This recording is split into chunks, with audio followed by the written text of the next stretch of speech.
so he was teaching me these life lessons for 13 years. And one of the things he would do, Jay, which helped me immensely in my sales career, is he had this thing he called his kitchen cabinet, which were his boys, right?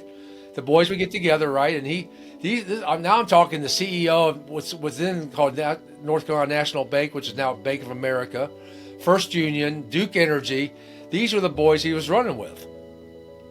And occasionally they would invite me to their kitchen cabinet lunches. So I was absorbing how CEOs talk to each other, right? What's on their mind. So I had a great lesson. I had a great master class. Fast forward to 1997. I was in sales at that point in time. I was home, not traveling that. He called me to his house. He said, I want to tell you a couple things. And this time he's 89, 90 years old. He said, I want to tell you a couple things. He said, the first thing I want to tell you is I got lung cancer. And he went over to his desk and pulled all these pieces of paper out.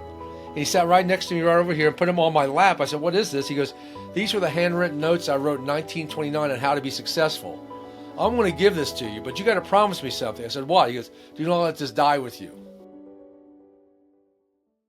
Welcome to the show. I'm Jay Scherr, host of Business Minds Coffee Chat, where you get a captivating look inside the minds of game changers, risk takers, and visionaries who turn ideas into breakthroughs that shake up the world. Our mission is to give you fresh ways to think that spark growth in your business and life so you can make a mark that lasts. Epictetus is attributed to the core principle of Stoicism. When something happens, the only thing in your control is your response. And Albert Einstein is attributed to the quote, adversity introduces a man to himself. Well, on today's episode, we're going to talk about turning adversity into opportunity, harnessing your defining moments, developing a personal flight plan, and more. My guest is a husband to Terry and a proud father to 4. He's a best-selling author, an Inc.com top 100 leadership speaker, and the publisher of Moments Matter magazine. He had a successful 30-plus year career in sales and security, including serving as a top producer at Oracle and leading security for Tony Robbins before his life changed dramatically on January 15th, 2009. That defining moment ignited his mission to inspire others to recognize and harness their own defining moments. He's been featured by Fox News, ABC, NBC, Forbes, Entrepreneur, People, and many other major media outlets. Please welcome the founder and CEO of Dave Sanderson International and the man who's helping us live the limitless life, Dave Sanderson. Dave, it is so great to see you. Thank you so much for being here today. Jay, I'm honored to be here. I'm always humbled to have the opportunity to share some things that hopefully I've been able to do and that I've been able to accomplish. So thank you very much for having me today.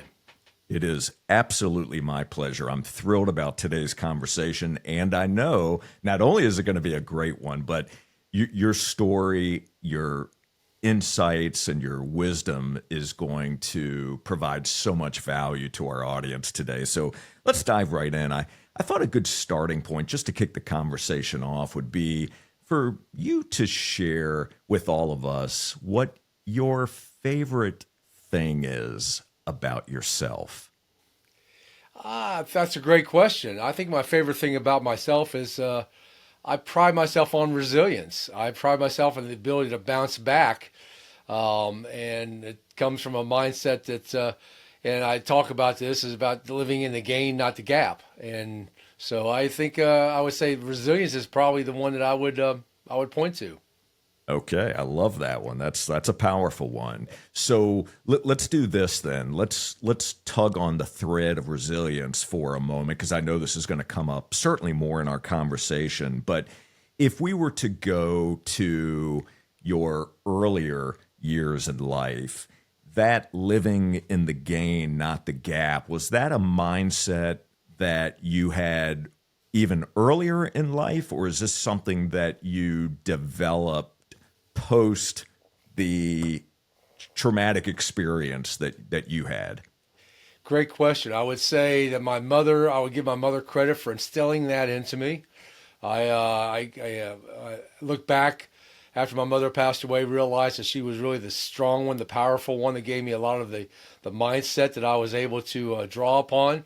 And there's always times you're going to go into the gap. I mean, no one's perfect. There's always times it's going to hit you between the eyes and you get down a little bit. But she's always the one who gave me the perspective that, nothing lasts forever, right? Nothing's permanent. And I heard that over from my mentors, have told me over and over, but she was the one that still. So I say, yeah, going probably all the way back into my little league days through high school. She's the one who instilled that into me. That's fantastic. All right, so since you mentioned mom, yep. I'd love it if we could also talk about your dad's influence. Yep. So why don't you share with us maybe one of the most valuable lessons that you took away from your father, either maybe something that he shared with you or just something that you saw in him that you still carry with you today? That's an easy one for me to answer because I know exactly the moment. It was actually the day after I graduated from college in 1983. I came home, right? I had my plans. I wanted to basically have a nice summer, do what guys do when they're 22 years old. And my dad had a different perspective. He gave me 30 days to be out of the house with a job. And, my kids today, Jay, think that was a little harsh of grandpa to be that way. But I remind people, my dad grew up in a depression where the mindset is, you got to go to work, right? That was the mindset back in the 30s and 40s. So I did not have a job in the 30 days and I wasn't out of his house. So he made sure I got a job so I was out of his house. So the biggest lesson he taught me was be a man of your word. Always be a man of your word. And he showed me that. Yeah, he even though I thought I could coast a little bit, he said, I told you it was 30 days. You're not out in 30 days. I'm gonna help you get out in 30 days. So being a man of your word was the number one thing my dad taught me. Very good. That's also another powerful one. So what did helping you get a job mean? I had very limited prospects. This is 1983. We were in the middle of a recession, and I was an international business major, so I had grandeur thoughts that I would just jump into the international business world, be a James Bond, and do all that. And that's not the way it works. I learned that very quickly. So he helped me get my first job, which was a second assistant restaurant manager at a place called Howard Johnson. I knew nothing about hotels and restaurants, but I had a job. I had to learn a trade that I knew nothing about, and I was out of his house. But that actually was a decision that actually turned my life around. Even though at that point, I really didn't think it was very cool. And here I am. I'm working second and third shift. I know nothing about it, but that was actually the call that took me on the pathway where I'm at right now. Tell me more about that. Let's unpack that. Yeah. So my first stop was in Richmond, Virginia. The second stop was in Raleigh, North Carolina. By the way, Richmond is my hometown. Yeah, I grew up in a place called Winchester, Virginia, so the other part of the state. Know it well. Yes, so, sir. So I was in Richmond off of Parham Road, if you know where Parham Road was. I do, in the West End. There, went to Richmond, went to Raleigh. My third stop was here in Charlotte, North Carolina. And, I worked second and third shift because I was low man on the totem pole. I mean, I was an apprentice, right? But the reason I say that was the defining moment. That was actually my defining moment because by happenstance, there would be a gentleman and a lady would come in every night for ice cream and coffee. It's a Howard Johnson, right? They're known for ice cream, right? They're known for clams and ice cream. So he'd come in every night. His name was Bill. Her name was Bonnie. In 1983, Jay, he was 77 years old. And this guy, he would ride in. He had a pickup truck. He wore a flannel shirt. And now, so I tell my kids, you got to picture this. You're in North Carolina. You drive a pickup truck. You wear a flannel shirt. So everybody's got a preconceived idea, right? But over a number of conversations and something he helped me do is help me take my future wife on my first date because I had no money. He gave me a couple of movie passes. I found out that he, since the 1920s, he owned a string of movie theaters through North and South Carolina. He was a multimillionaire, and he retired. And his nickname around Charlotte was the Sam Walton of Charlotte because you never know who this guy was. But he was somebody of means starting back in the 20s. So now it perks my interest up, right? I mean, okay, now I'm around somebody. I know nothing. I don't know what to do with it. I don't know what to do with it. I mean, you're around somebody of that influence until December 24th, 1984. That was the moment that everything came together. And the reason why was once again, I was second assistant, which means I'm working Christmas, right? Everybody else gets a Christmas. I don't get a Christmas, right? But he came into the restaurant that night early, Jay, and he rolled in a brand new blue Corvette. And I knew I could spell Corvette, smelled a Corvette, never drove a Corvette. But as a 24-year-old guy, coolest car I ever saw, right? And it was his Christmas gift to his wife, Bonnie. And he came in the restaurant. He said, listen, let me show you what I got Bonnie for Christmas. Went outside. He said, here, let's take a spin up and down Woodlawn Drive. So I got to drive this vet up and down Woodlawn Drive here in Charlotte. Came back, gave him the keys. I said, Bill, Bonnie's going to dig this, man. This is the coolest thing I ever saw. He goes, you need one of these. I said, Bill, I'm making $13,000 a year. I barely can afford my rent. He goes, that is your problem. So let me show you what it's going to take to be successful. And for 13 years, he mentored me. He gave me these lessons and things that he learned, and he's the one that started me on the personal development thing. I mean, I did an interview the other day on TV about this. But, he's the one who basically gave me the impetus. First thing he gave me is the book Think and Grow Rich back in 1984. I got it still in the house, like an original copy. But then he's the one that got me to go to Jim Rohn and Tom Hopkins and Dennis Waitley and all these people, right? And Tony Robbins. But he was teaching me these life lessons for 13 years. And one of the things he would do, Jay, which helped me immensely in my sales career, is he had this thing he called his kitchen cabinet, which were his boys, right? The boys would get together, right? And now I'm talking the CEO of what's then called North Carolina National Bank, which is now Bank of America, First Union, Duke Energy. These were the boys he was running with. And occasionally they would invite me to their kitchen cabinet lunches, which happened to be a Bill Spoon's Barbecue on South Boulevard, a hole-in-the-wall barbecue place. And you see these guys in these suits with the white shirts on, tuck their ties in their shirts with a bib on, eating barbecue. But he'd invite me occasionally just to listen to what these guys were talking about. So I was absorbing how CEOs talk to each other, right? What's on their mind. So I had a great lesson. I had a great master class. But I'll fast forward to 1997. I was in sales at that point in time, doing pretty well. And I was home, not traveling that. He called me to his house. He said, I want to tell you a couple things. And this time he's 89, 90 years old. He said, I want to tell you a couple things. He said, the first thing I want to tell you is I got lung cancer. Now Bill smoked unfiltered Camel since the 20s. So it wasn't surprising, but still.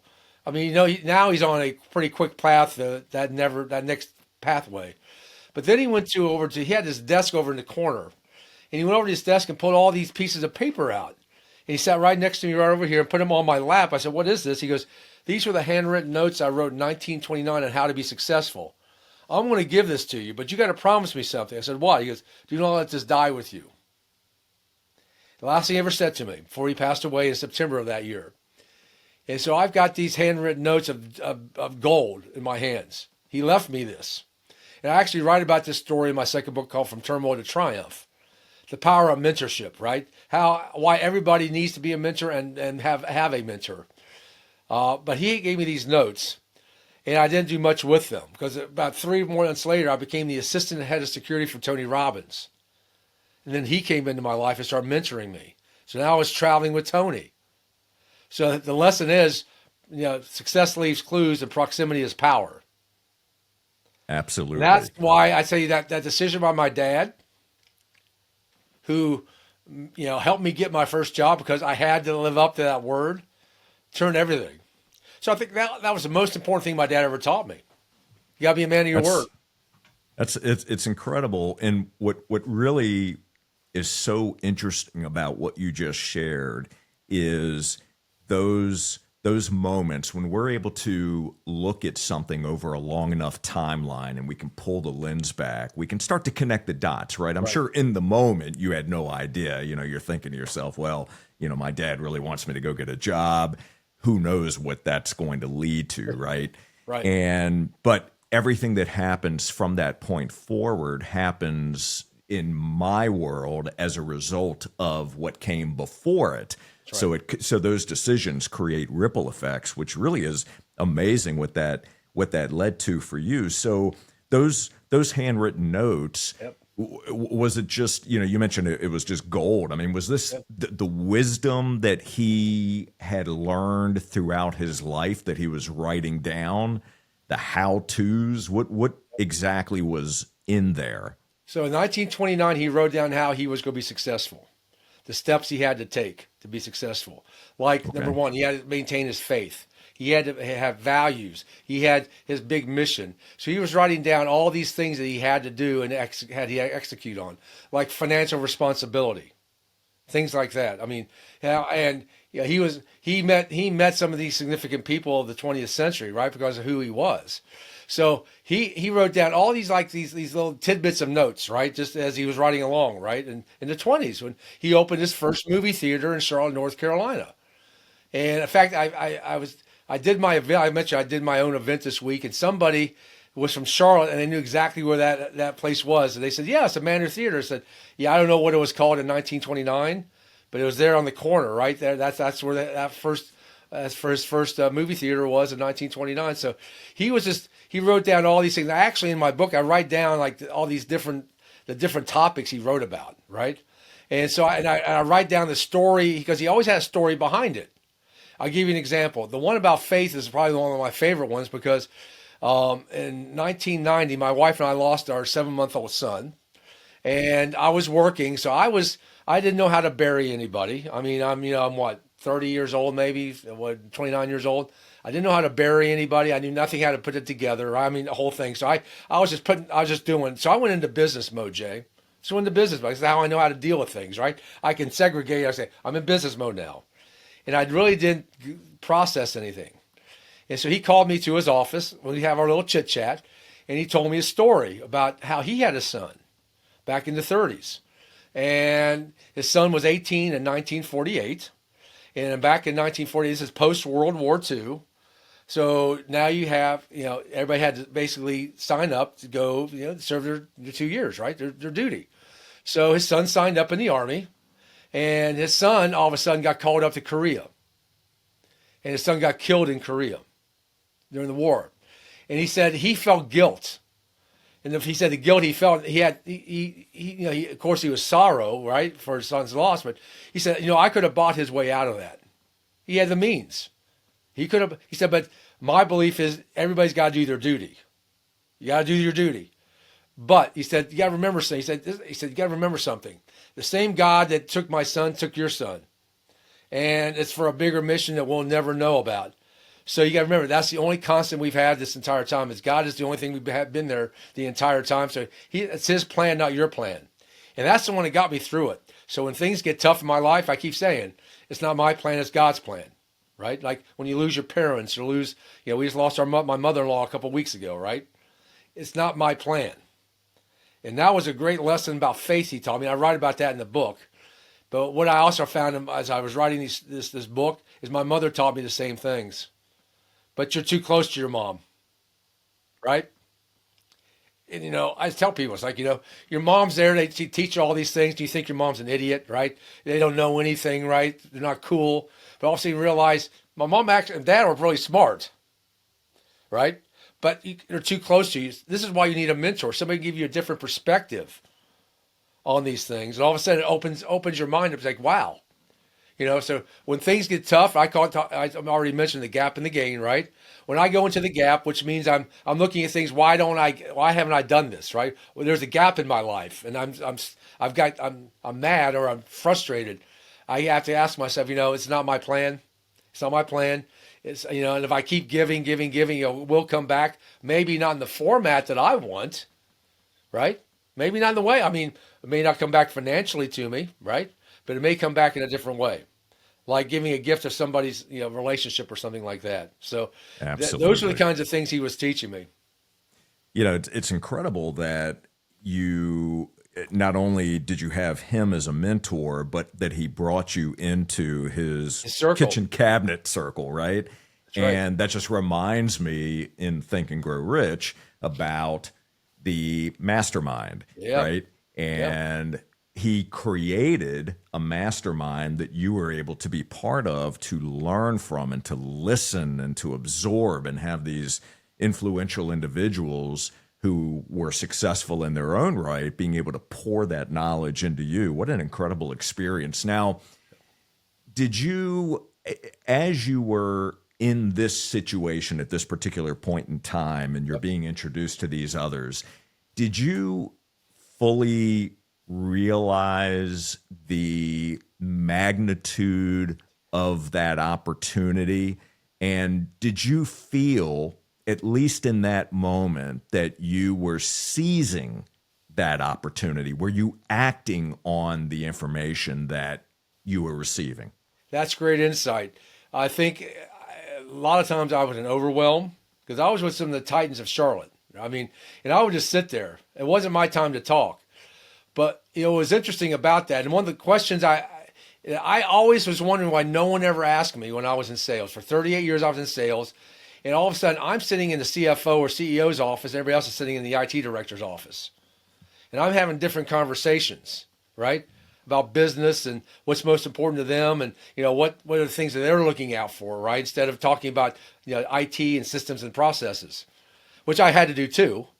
But what I realized is those kind of conversations, I was just, for some way, I just got in my head. So when I would make a phone call, I had no hesitancy. I mean, of course, you're not going to get 100% baton rate, right? But when I had those conversations with the CEO, I remember one time, I'll give you an example. I was with a company by the name of KPMG, one of the big accounting firms, right? I was in their SIM with their consumer packaged goods division, and Gerber, you remember Gerber children's stuff? They go baby. That was one of my accounts in Manhattan. All right, and so one day I said, you know what? I'm in Manhattan. I haven't talked to anybody there.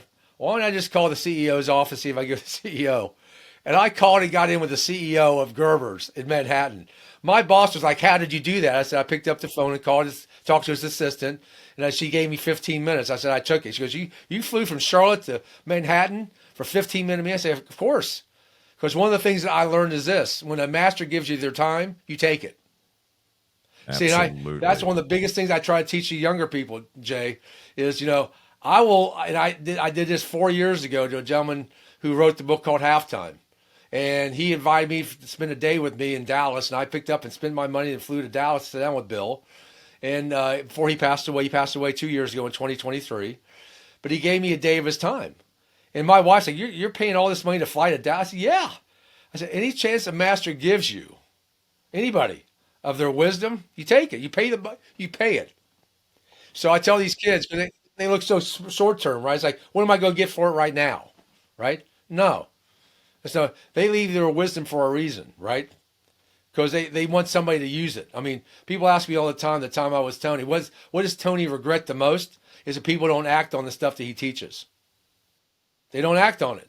He teaches wisdom to everybody. He taught it to me, and I absorbed it, and I used a lot of it, right? I had to use it that day on the plane. I had to figure out how to use state management on the plane that day, how to control my mind. But that's his biggest, if you talk to his biggest regret is, I teach all this stuff, and very few people take advantage of it. They go home happy, right? Yeah, I've got to be completely candid here, which of course I am on this podcast in general. But when when Tony Robbins' work first entered my life, it was when his first book came out, and it was the very first edition of Unlimited Power. I was on vacation. I had purchased the book, and I'm reading it, and I enjoyed the book. It was concepts that weren't familiar to me, and I had been around the personal development world for quite a few years. Zig Ziglar was really my first mentor. Yep. But nonetheless, I'm reading this material, and I didn't do anything with it. I let it sit there. I read the book, didn't take notes, didn't apply the lessons I learned. It was just sideline reading for me. Yep. And what a wasted opportunity, because I invested the time to actually read it, but I didn't invest in myself by taking action. Taking action, exactly right. And yeah, and I remember that later, of course, I've read it more than once since then, but I remember later that really landed with me, that the connection, so many people say that knowledge is power. And of course, knowledge is power Potential. once, right? It's potential power. Potential power, It's that's the action that we take that right. really turns it into power. And that connected the dots for me. So I'm glad you brought that up.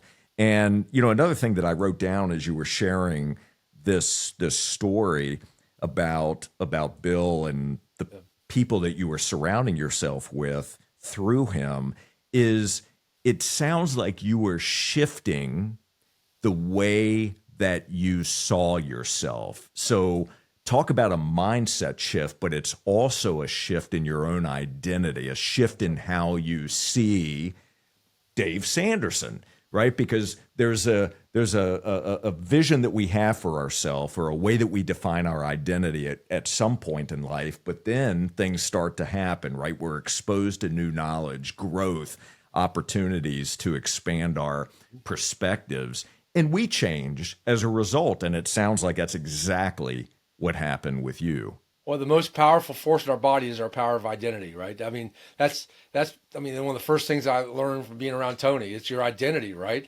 And so I was developing self-confidence, and I knew that I was around a master with Bill, and he put me in situations where it was uncomfortable. I have to admit, it was very uncomfortable, right? I'll bet. Here I am, right? Just sitting there in the corner, right? Watching these guys eat barbecue, just listening to them. But it gave me a comfort that, these guys put their pants on like I put my pants on. And that was one of the greatest things, like, these people are just people too. But yes, Bill exposed these concepts to me that, candidly, I used them in business, and it was great lessons that I learned. I talk about the time I met the state comptroller of South Carolina. I was woefully unprepared, right? This guy controls every dollar in the state of South Carolina's government, right?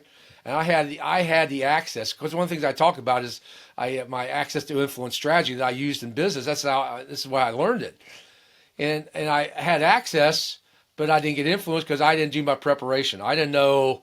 I was talking things that he wasn't even on his radar list, and I thought I was hot stuff in I was 25, 26 years old, right? And I quickly learned that, when he said, I'm fixing to get ready to start thinking about doing something, I looked at it and said, sir, we're about 10 years ago, son, you have no idea what you're talking about. And when someone calls you son down south, you know that you're not even in the ballpark, right? Right. Which was a great lesson, because I was with Bill at that point. I went to Bill. He said, did you prepare? Did you understand? I said, I thought I did, but obviously that I was not even on the same radar list. So great lesson, a great one of those lessons for me. Say, you know what? Do your homework, put the reps in, which I tell these kids all the time. Put the reps in. They don't want to put the reps in. Put the reps in, right? Absolutely. Well, I just want to pause for a moment just to share with our audience that's watching and listening to us right now.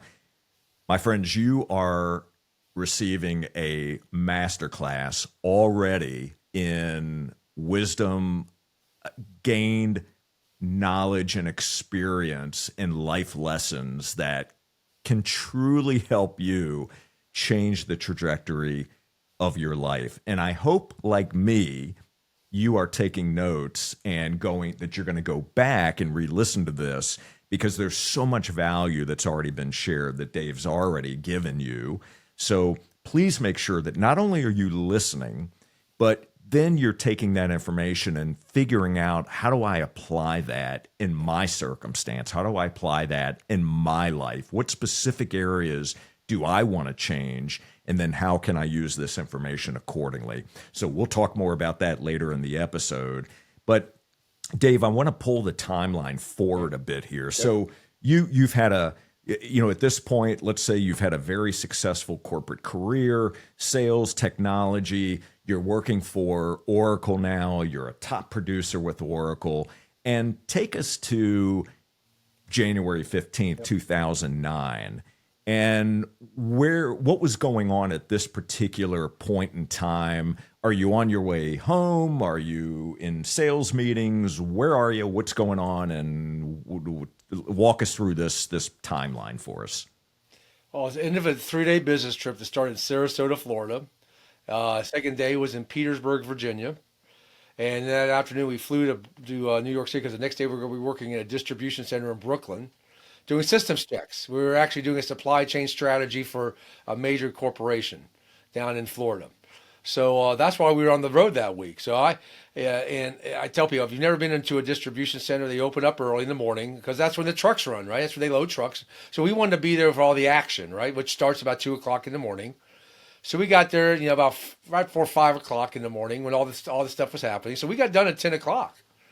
So now I get to go home early, right? And any chance I got to get to go home early, I take advantage of it. So I called the travel agent working with her. She put me on flight 1549. I was on the schedule on a 5 o'clock flight. I had a first class seat at 5 o'clock and gave it up for seat 15A on flight 1549 on January 15th. So wasn't supposed to be on the plane. So I was on a business trip coming home, and Canley did exactly what I did every single time I had the chance to get home early. So got there. It was 11 degrees of snow on that day in New York City. Nothing unusual about that in New York City in the winter, right? All good. So the flights were delayed out of LaGuardia, which is nothing unusual, right? And I was one of the first set of passengers to board because of my status. I was a chairman. So, I boarded with first class, right? So as I got on the plane, I looked over at the seat that I would have had at 5 o'clock. And Jay, was sort of the first time I thought, you know what?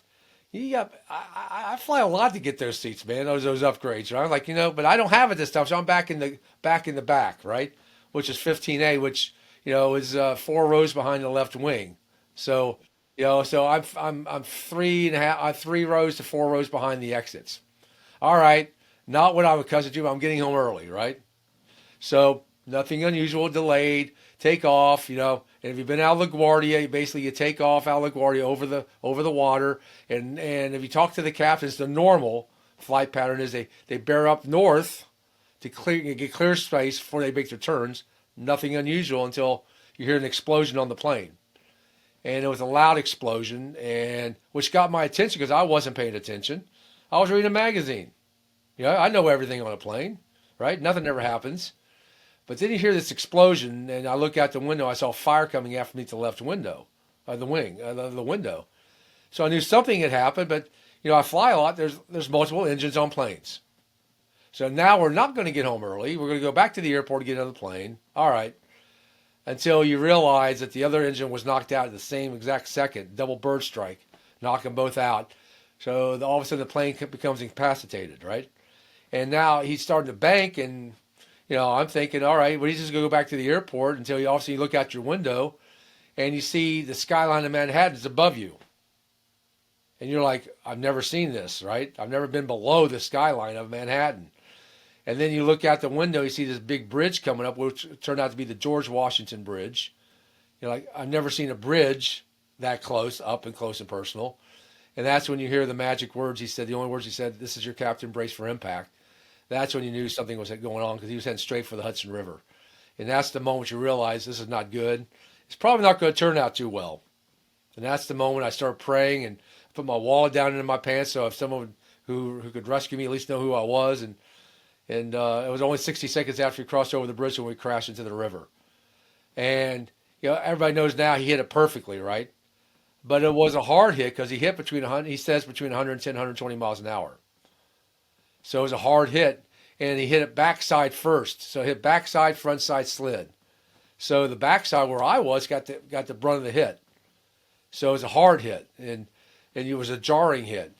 But then you come back up, Jay, and you look and see you got light out the window, so you have a shot, but all of a sudden, water's all the way up to your knees and waist. All right, 36-degree water's rushing in because it's coming in from all these areas, right? So now you got to get out of the plane, right? And so, my game plan, because I played sports and athletics. So, and part of me managing my mind, I had to have a game plan. So my game plan, if I survived this thing, it was aisle up out. I just kept saying in my head, aisle up out, aisle up out, aisle up out, because I know from my experience with being around Tony and everything I've learned is if you say it enough, it gets ingrained in your body. So you just do it. You have to think. I didn't want to think. I wanted to do, right? I wanted to take action. And so it was my time. I got to the aisle. It was my time to go up and out. But then I heard my mom talk to me in my head. And what I heard her say in the back of my head was, if you do the right thing, God will take care of you. And I grew up in a small town. You know, Winchester back then was, 20,000 people, right? Small town where everybody knew everybody and everybody cared about everybody. So instead of going up and out to the exit, I climbed over the seats to go towards the back of the plane, see if everybody needed help. Got to the back of the plane, and things were moving pretty quick because now the back of the plane is about chest level water. And it's already submerged because the plane's actually like this. It's not flat. It's like this. So the water's like here, and that's where the brunt of the impact happens. So some of the bins had broken open. So you got luggage now floating in the water, right? Floating up around. And it's dark because you're in the back of the plane, and it's late afternoon New York in the winter. All these things, right? All these things. So you sort of feel, I got behind the last person, start feeling my way out. And I saw a light on the right side at 10F, out of here.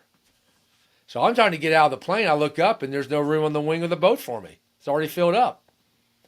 And that's why I was inside the plane waist deep in 36-degree water for over 7 minutes, holding on to the lifeboat that kept floating out into the river so people could get on the wing.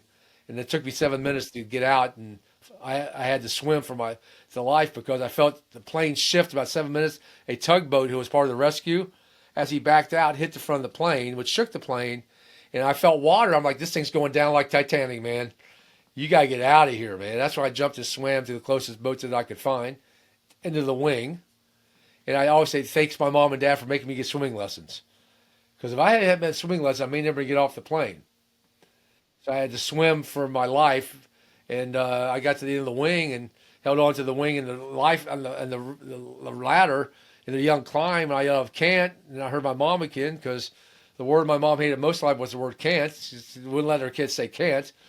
So that's where I all of a sudden started climbing. I felt two people grab my arms and pull me on the boat. And that's how I got out. That's how I got out of the water. So yeah, it was, Wow. that all happened within the 6 to 13 minute period.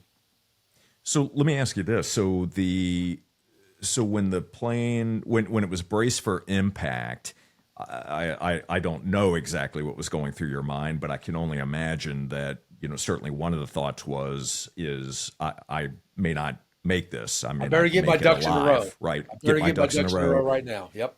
So, okay, so that's going through your mind as you're bracing for impact. Then the plane is now in the water, and there had to have been at least the momentary feeling of, we survived this.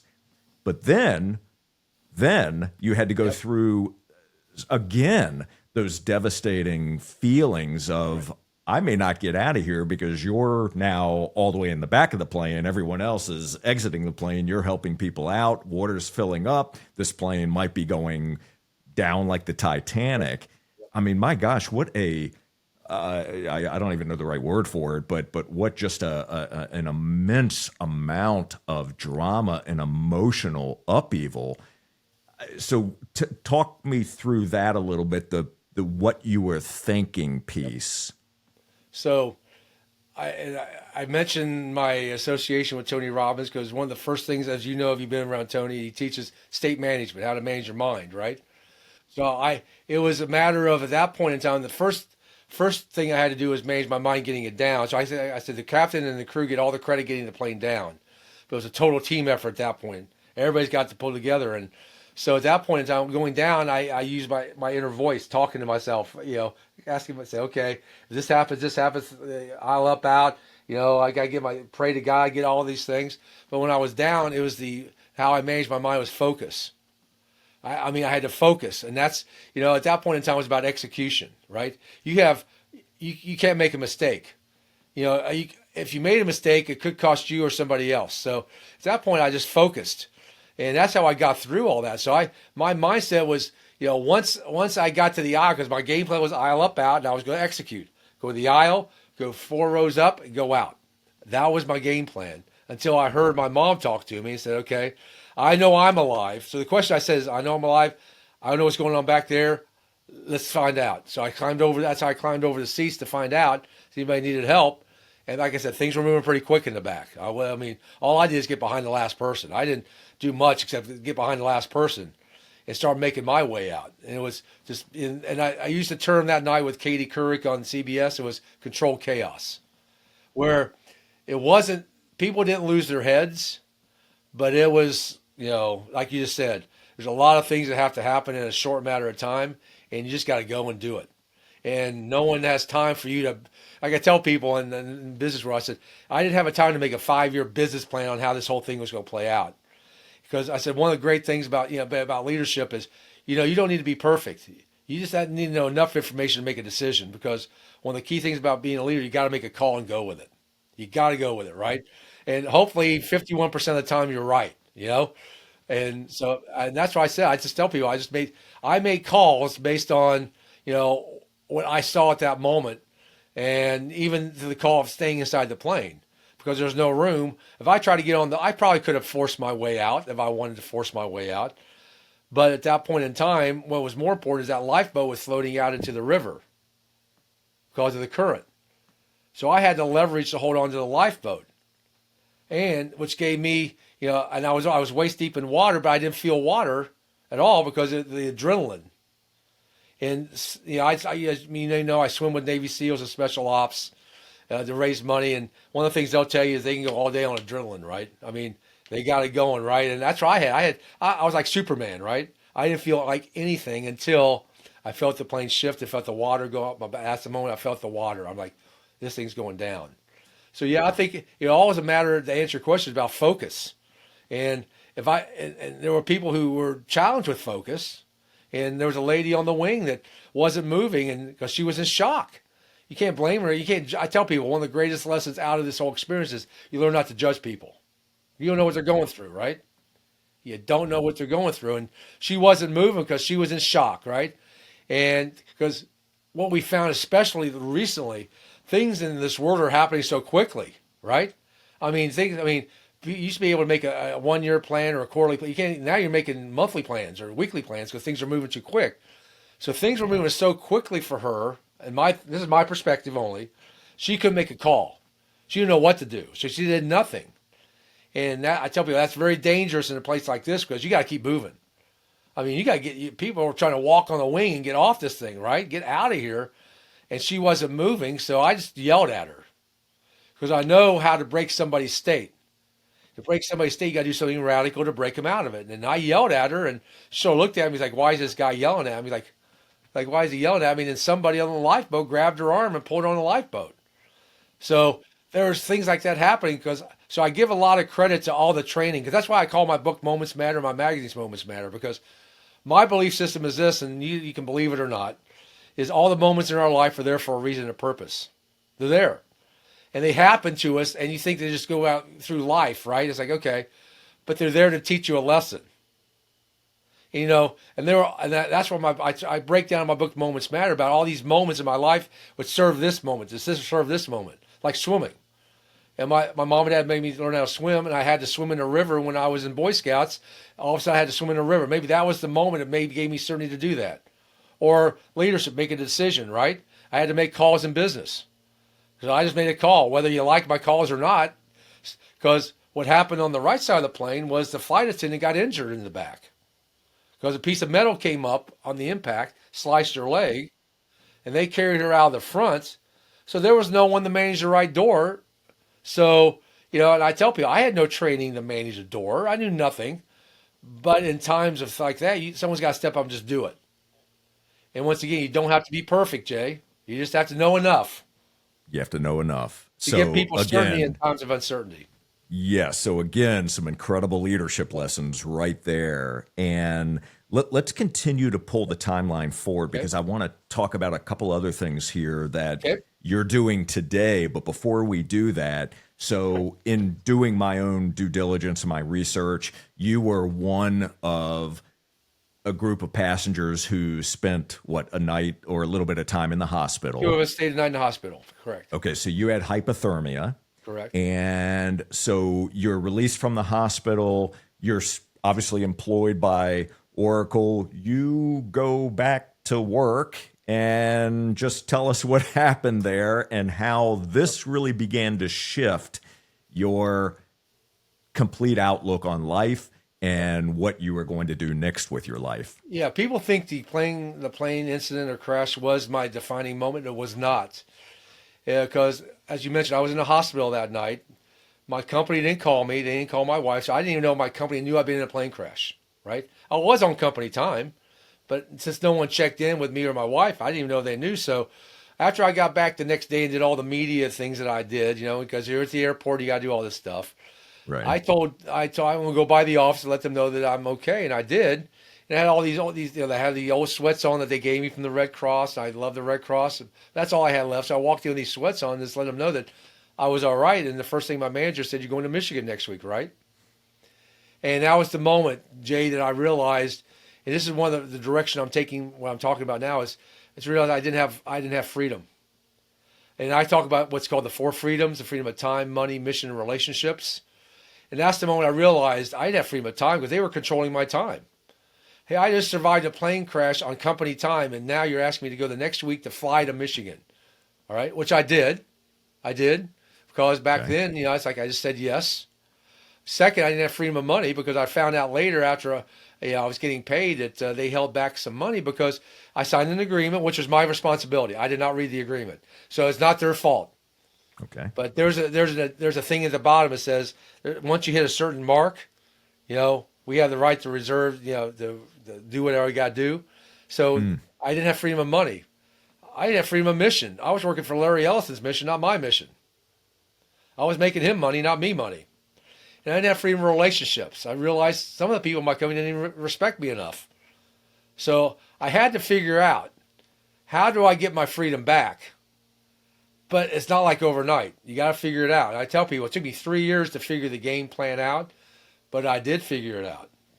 And that's why I show people now how to do that.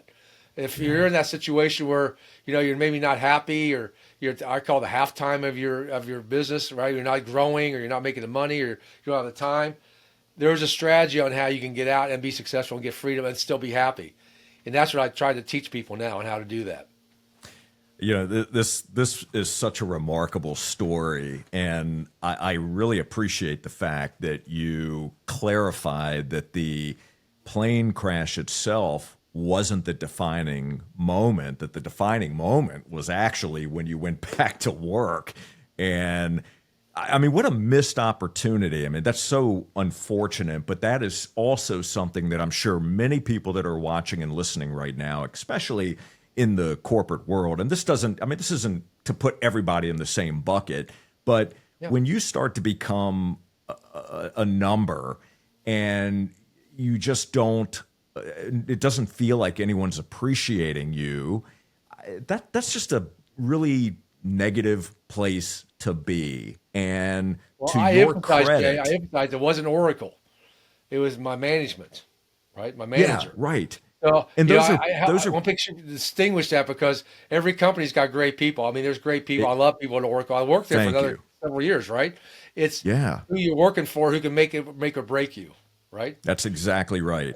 And that conversation, I think back over my lengthy corporate career as well, and I was in a number of leadership roles, and I got to say, I mean, I feel, we can't change what happened in the past. What we can do is we can take the lessons we learn, we can pull them forward, and we can become better human beings. Yep. And I made some really poor leadership and management decisions in the way that I communicated with certain people in different situations. And, again, I wish I knew then what I know now, but that is part of growth and part of the process. The key is are we learning? That's right. Are we taking those failures or those missed opportunities to do the right thing? Are we taking that and learning through it so we can become better, so we can become better leaders, become better managers, become better human beings? So I really appreciate you sharing that part of the story. So today you do a lot of speaking, you do coaching, you do writing, you've got a number of books, you're a best-selling author. Talk to me about your speaking life today and how you're coaching others, because you're able to help others scale their businesses, scale their coaching business. I'm sorry, their speaking businesses. Tell me about that. That's exciting to me. Yeah, I started speaking, shortly after, the incident. This is because I was just trying to get back to the church and local community, but then it turned into an opportunity for me. So I started speaking around the world. I've been very blessed to do that. But I knew there was more than speaking. Because I could see that there are a lot of people in pain, a lot of people in uncertainty, and I tell people, Jay, there's nothing more uncertain than going through a plane crash. You have no control. It's happening. And you have nothing. The only thing you control is one thing: is your mind. That's it. You have nothing in control. So, I really started shifting. I do still speak, and as I mentioned to you earlier, I just produced my own event because I want to now get this out to the public in a way that some of these things that I've written about and haven't really talked about, but some of these strategies. Because I look at myself as if I can help people with a strategy, I can help them get something accomplished. So it's not just about speaking; it's their businesses likewise. I built a couple frameworks on how I did it, and how not only I grew through the corporate world, but how I actually do that in my entrepreneurial world likewise. So now, it's more about helping the next generations understand the mindset it's going to take, and the frameworks on how to do it. And there are strategies on how to do it. I mean, I'm not the first guy to come up with it. All I've done is combine the things that I've learned into one way that's very simple for somebody to understand. I mean, I've done it. So I could go back to one of the first questions you asked me, Jay. What's the biggest lesson my dad taught me? Is be a man of your word. Show people, right? Everything I do is I've actually done, so I can show people how to do it. So I started a magazine because I found I wasn't going to start a magazine. It wasn't my intent. I never knew anything about magazines. I wasn't Oprah, right? I'm not Joanna Gaines, who have $1 billion and have a magazine. But I found out that first I can share some of the moments in my life and how they impacted certain things. But now I can also highlight other people's moments and give their stories a vision, and I've realized that all these people have stories, but there was a moment, and that's why the magazine is called Moments Matter. What was the moment that triggered you to be able to become who you are? There was a moment, right? It wasn't, and all of a sudden it does just. You look at it, it's like, well, he's just that kind of, or she or he are just that kind of guy. No, they had to put the reps in, right? So that's why I did the magazine. And now what I've even done one further off is I really talk about is, I wrote this down in 2010, Jay, and it actually turned around to be the cornerstone, the North Star I'm talking about now. And I wrote down a strategy on how am I going to get out of Oracle, all right? How is I going to get out of Oracle? So one day I wrote down P plus T times MA times RA. And I said, okay, P plus T. Is my purpose big enough? And do I have the talent or capabilities to do this? And with that, I use that as called your distinct advantage, what you're most gifted at and most passionate about. So do I have that? Second, you got to take that, your talent and your passion, and take massive action. And I tell people, everybody takes action, but are you burning the boats action? Are you putting all the chips action, right? That was the thing I was missing for a while, because I still was working for Oracle. I was doing this until I went all in. Is when it started going like this. But then I was getting a good result, but it was the next step. And this is where I taught for this entire weekend, this one step. I said, if you can do this one step, if I can help you, this is the one that accelerated me, is the RA. I said, and I tell people, everybody wants to network, right? I want to network, right? To meet people. It's not about networking. It's about finding the right associations, the right ones. See, that's what Bill was teaching me. That's what Tony was teaching me, right? He put me in situations that made me very uncomfortable around people who had significance. I thought significance because they were executives of some of the biggest companies, his running buddies, right? But he put me there intentionally to probably a little bit discomfort, okay? But also learning, you know what? It's about having these right associations that can take you places. Tony, when I was the head of security for Tony, one of the privileges that I got was I escort his VIPs like Schwarzkopf and Colin Powell and people like that. So I was around his VIPs. I traveled with him with his VIPs. I met Donald Trump in Philadelphia because he's one of his VIPs. So what they were teaching me, and it took me a long time because I'm a little slow, right? It was the RA. So now Once I put the RA to that equation, all of a sudden now I'm running with the right association to open up what I call wormholes. And people say, well, what's a wormhole? And I said, well, I asked him, you know about Oprah, right? But do you know what happened with Oprah, right? Oprah, her story, if you remember Oprah back in the 80s, she was Sure. overweight. Remember that? She went on off the fast or whatever she did. She lost all the weight. Great. She gained it all back, right? And she was frustrated. So she called a guy called Dr. Phil. Remember? And Dr. Phil came on her show I do. and sort of talked to her about that, right? And all of a sudden, Dr. Phil's got his own TV show on her network, and it's probably one of the number one people. So Oprah became Dr. Phil's wormhole. He opened up avenues that he couldn't get to. Ed Sheeran, same way, the singer, right? I was reading his story. You read his story. He was in L.A. basically beating on all the bars and stuff, playing his music, right? Until one night, Jamie Foxx heard him sing and invited him over to a studio to play a couple songs for him.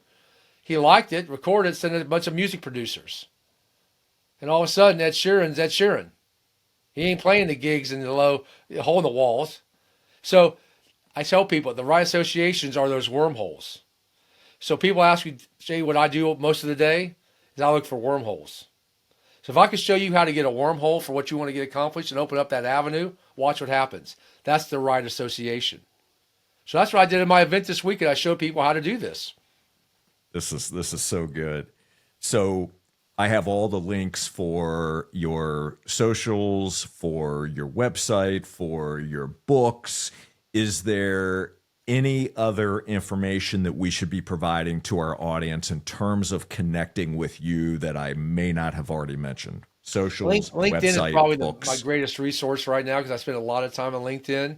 Okay. But I would also say if someone's interested in learning more, go to my website, davesandersonspeaks.com. But I get a free copy of Moments Matter magazine. Just go to the books and magazine, get a free copy. Sort of see what I do, right? And see kind of people like we had Chris Voss on the cover, right, of one of my magazines, who's one of, if not the greatest FBI negotiator, one of. Absolutely. But what's interesting about that is I have all these Michael Hyatt and Amy Porterfield. I got all these great people, which I'm honored to have relationships with all of them. But now I do what I've done, and this is one thing I'll leave with you and anybody else. Now for the first time this next year, I'm opening it up to the public. So I mentioned the thing that Bill did. One of the things Bill did for me is take me to Bill Spoon's barbecue, let me sit there and listen. So I just basically modeled that, and I set up what's called mentor dinners, where I would take somebody like a Chris Voss, which we're doing next April 3rd in Las Vegas, where if you want to come and have dinner with me and Chris Voss and be around a master for 3 hours, I'll give you access. I'll open up a potential wormhole. And so now I'm doing this, and yes, there's a fee to it because it costs me money because I put this whole thing together. But sure. I'm doing this next year and the second one is going to be with a lady by the name of Dr. Jessica Kriegel. Who is she? She's one of the foremost people about how to build a culture in a company. How do you build a culture that serves the associates and their clientele? I've got Chad Jenkins, who knows who Chad Jenkins is. He's the foremost authority on how to build a collaboration, how to collaborate with people and put it together to make it profitable for both people. So this is what I'm doing now. Basically, I've done is basically model what Bill did for me and do it on a quarterly basis and open up my wormholes to other people. So teach people how to do this. So if they're interested, go out and check the magazine out. If you're interested in doing that, check out my mentor dinner series next year. If you're interested, sign up, and we'll love to see you at one of these places. Absolutely. Well, it definitely sounds like Bill would be very proud of what you've done, not only with his personal handwritten notes, but what you've been able to accomplish with your life through a lot of the teachings that he provided you in the relationships. I'm fulfilling a promise. Jay, I tell people I'm fulfilling the promise I made to him, right? Do you not let this die with you? Yeah. I am adamant on leaving the next generations, the millennials and Gen Zers, this, because one thing you know and I know, they are the smartest generation out there. They've had access to things that we never had access to when I grew up. But what don't they have? They don't have wisdom. They don't have the insights. They don't know how to use that knowledge, right? Where you and I have had put reps in, well, they haven't, right? I can show them, yes, You have to put the reps in, but there are strategies on how to do it. You're just not applying your knowledge in the right way. You're smarter than I am, but I'm wiser. Why was the king Samuel the wisest guy? Because he asked for one thing: wisdom, in the Bible, right? God said, "What do you want?" He didn't want gold. He wanted wisdom. So God gave him wisdom. So good. And so I'll leave you with this. And my wife laughs at this because we've lived in the same house now for 35 years. She's wanted to move a few times, Jay. I'll tell you a little personal story, and that's cool. I've had the opportunity to do that, but I told her, I said, who's the third or fourth richest man in the world, right? Warren Buffett. Warren Buffett lives in the same house he did in 1952. He drives a Chevy, and he goes to McDonald's every day for breakfast. Success leaves clues, right? That's right. I don't need to have all the glittering glamours some people need to have. I want to be comfortable. He's comfortable. Obviously, he's a multi-billionaire, but he's about giving back. Absolutely. This has been such an insightful conversation. I have one final question for you before we wrap up. If you had to distill your life's work down to, let's say, one sentence. I'm putting you on the spot here, but if you had to distill your life's work down to one sentence that you could leave behind, what would it say? It was actually your first mentor is about Zig Ziglar. Give first, right? Add value to somebody else first, and that's what I was always been driven to do. Is if I could give value to you, it would come back to me tenfold someplace. And I tell people sometimes it's not financial. Right? But it will come back to you. So I go back to Zig Ziglar because, I was one of the first people I ever listened to an audio tape, right? A cassette tape, right? When you put it in and it runs like this, and then all of a sudden goes like that. It was Zig Ziglar tapes, right? And you always add value first before you ask for value. So, absolutely. I'll never forget the opportunity I had to meet Zig and never met him, man. Just those mere moments in his presence was magnetic in so many ways. But Dave, this has really been incredible. I want to thank you so very much for joining us today on Business Minds Coffee Chat. Thank you for sharing of your wisdom, for pulling the curtain back a bit and sharing some of your life's journey. And it's been so insightful. And I just want you to know I'm grateful for you. Thank you.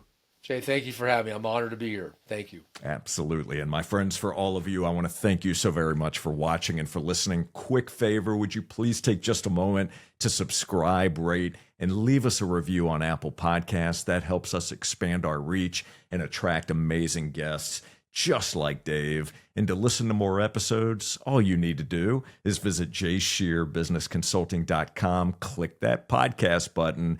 And until next time, keep learning and growing. Keep doing the work to reach your potential. And please run out and buy a copy of The Limitless Life or any of Dave's books. Apply the lessons you learn. And we'll see you on the next Business Minds Coffee Chat. Take care, everybody.